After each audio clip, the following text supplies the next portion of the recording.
Full force sa mga kawani ng pamahalaan sa trabaho sa Bagong Pilipinas Job Fair Activity sa Iloilo City. Ibinida rin ang mga produkto ng mga Ilonggo para dagdag kita sa mga negosyante at magsasaka. Si Marian Grace Erenieta ng Radyo Pilipinas Iloilo para sa Balitang Pambansa.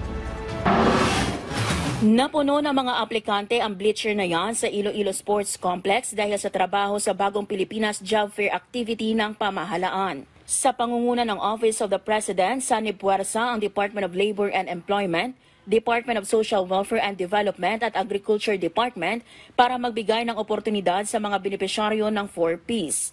Alinsunod yan sa direktiba ni Pangulong Ferdinand Marcos Jr. na tulungan ang mga Pilipino na magkaroon ng disenteng trabaho. Isa sa mga nagbakasakali at nagpasalamat sa pamahalaan ay ang 4Ps beneficiary na si Josephine.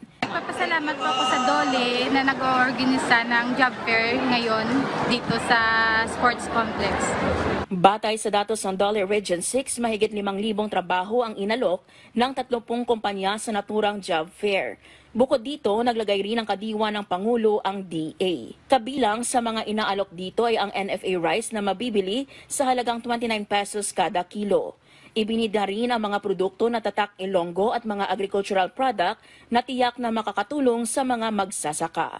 Mula sa PBS Radyo Pilipinas Iloilo, Marian Grace Erenieta para sa Balitang Pambansa.